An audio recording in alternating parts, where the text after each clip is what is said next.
Hello, Rowan here again with another Elite Dangerous video, and today I'm in my Type 9, Lacon Type 9 trader, and it's time finally to buy the Anaconda. So for those of you who watched my video before about buying the Lacon Type 9, similar deal today really.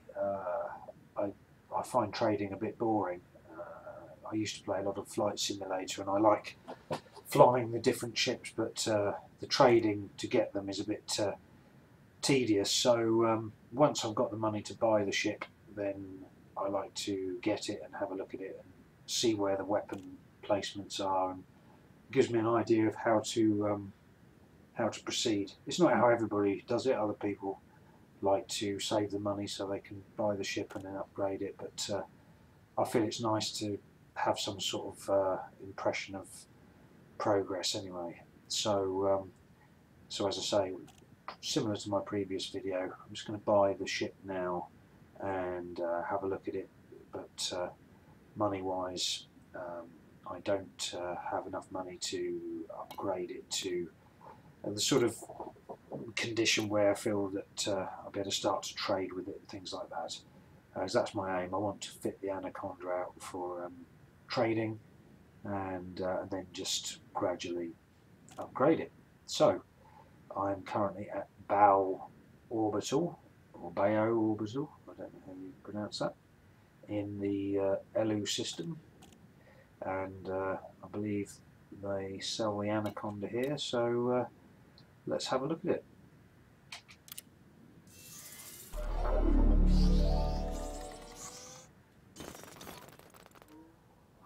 So as you can see, currently got 170,000 credits here. Obviously, as I said in my previous video, it's very important buying a new ship. Make sure you've got enough for the ship, and make sure you've got enough insurance. Now, again, I don't tend to trade in my previous ships, so I'll be flying out in the Lacon Type 9. So the rebuy cost of this ship is 5 million. It takes about 4 million credits worth to fill it with the cargo I'm trading at the moment. So that's about 10 million, and so I've left a reserve about 24 million. So there's no problem there today. But you know, this game, it's not called Elite Dangerous for nothing, and certainly recommend that you don't fly anything without the rebuy cost, because you know you could boost into a station, anything could happen, and suddenly you find yourself, you know, millions of credits out of pocket, losing the whole value of the ship, and starting again pretty much from scratch in some cases. So let's go to shipyard, and there it is, the Anaconda. So let's go ahead and purchase that. This is where you hope there's not some sort of server problem.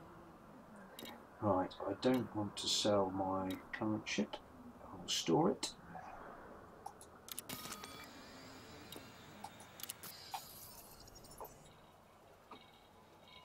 This is the nerve-wracking bit, just thinking about it.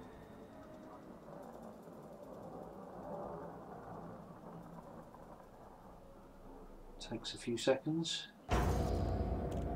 Wow, there we go. Look at that. The Anaconda. So let's have a look what we've got. Quite a nice cockpit setup there. It's a sort of strange ship, the Anaconda, because so much of it is out of the front, in front of the cockpit. You know, it's got this huge long nose sticking out the front, I suppose, a bit like a sort of ice cream cone. So let's have a look at outfitting. That's really what I want to do in this video. See where those weapons are. So, wow, absolutely huge long list of utility mounts and hard points. Of course, the Anaconda is I think the only ship in the game currently that has this huge hard point there. 3 large, 2 medium and 2 small.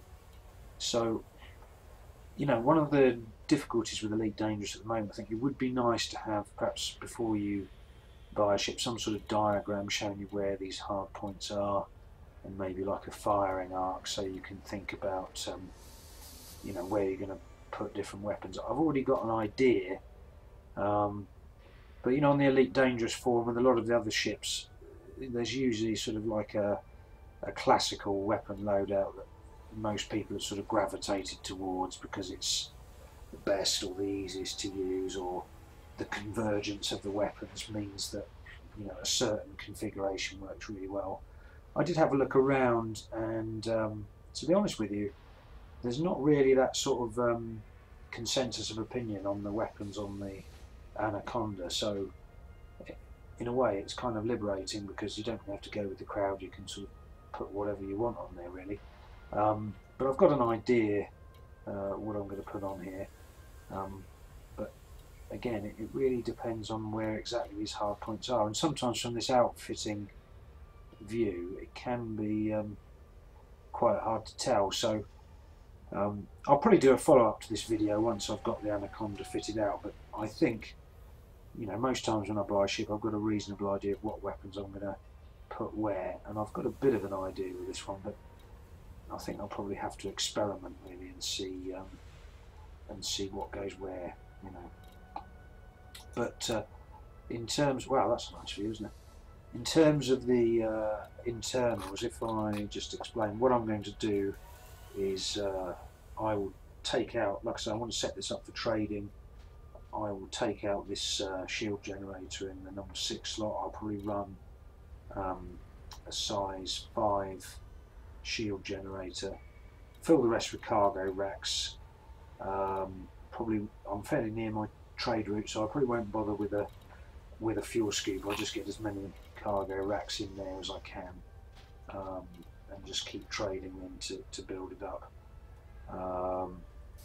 But it's the other thing that's quite, I think is quite clever with Elite Dangerous is whenever you buy a ship, of course, there's only certain places that sell particular ships, and they're not always the best places for buying the internal modules and weapons, so there's a bit of tactics involved. So whenever you buy a new ship, it's always a bit interesting to see, you know, how far you can actually upgrade it where you buy it to, you know, before you've basically got no choice but to fly it out of there somewhere else, and it might be that you can't get it up to the sort of standard that you might want before you you know, risk taking it out into space and maybe being interdicted.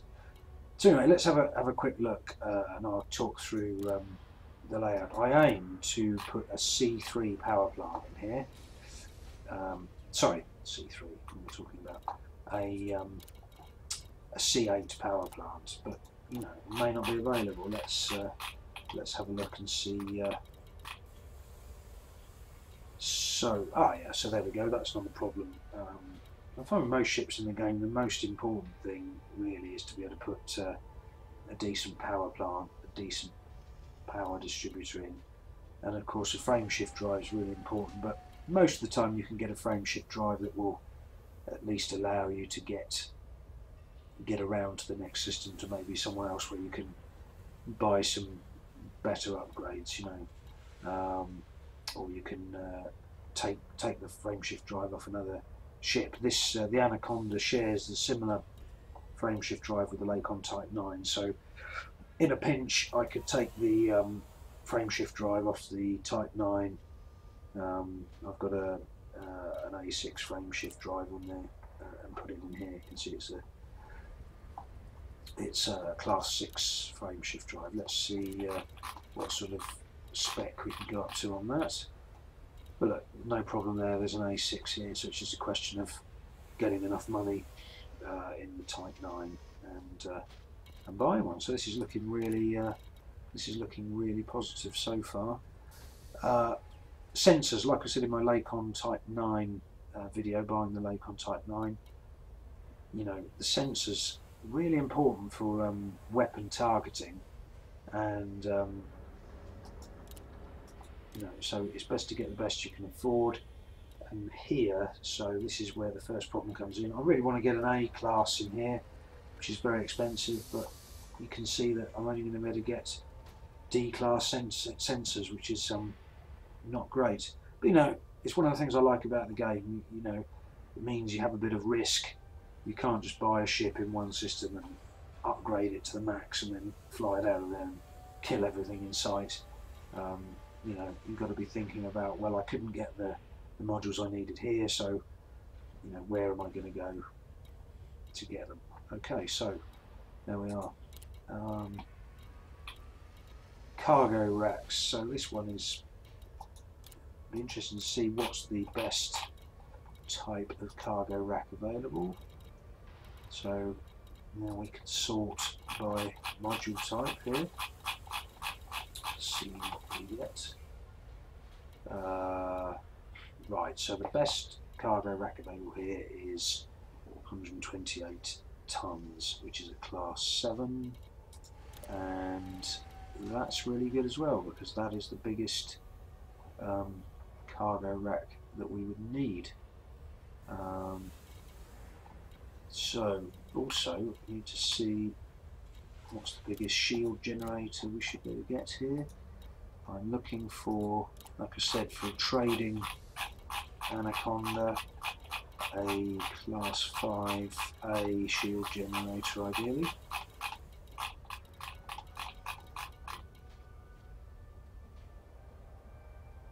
And it's saying module type limit exceeding at the moment because I've already got a very low grade class 6 shield generator which comes as standard, so that's not a problem, but that's available, which is really good news. So this is looking really good at the moment. So yeah, I don't have any major worries there really by the looks of it.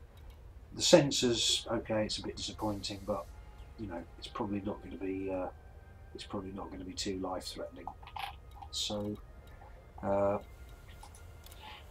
what would be interesting to see, you'll know this from my previous video, I like to put a heatsink on my ships, which is handy because that's probably all I'm going to be able to afford at the moment.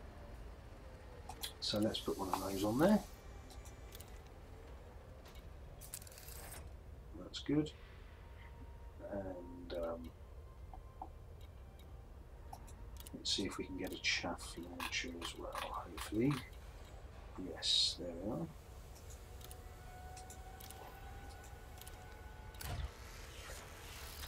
Yeah, I do think actually this is one of the more difficult bits of the game. You know, when you're in outfitting and you see these sort of utility mounts, sometimes it'd be nice, you know, to actually let them know where it is you're looking at. I mean, that view there, that could be almost anywhere on the ship, you know. So it's not great sometimes.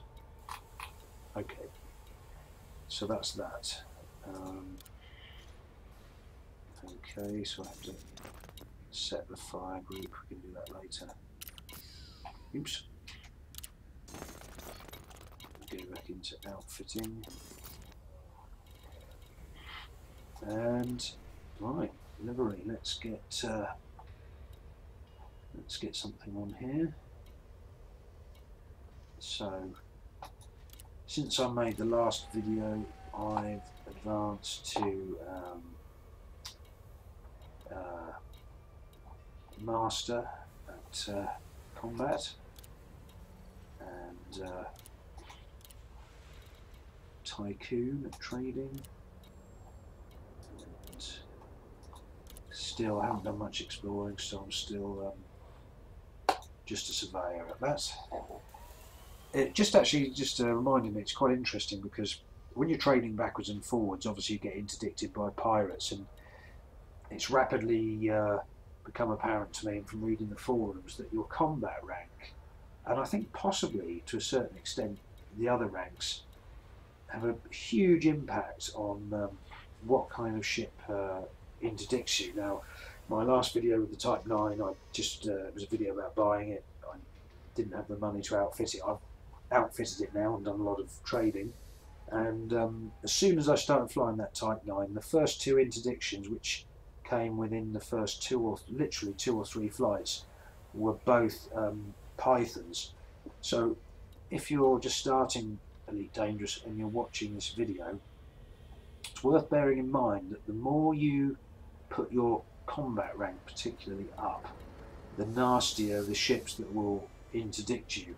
So if I was starting again in Elite Dangerous, I would trade up to the biggest ship I could get before.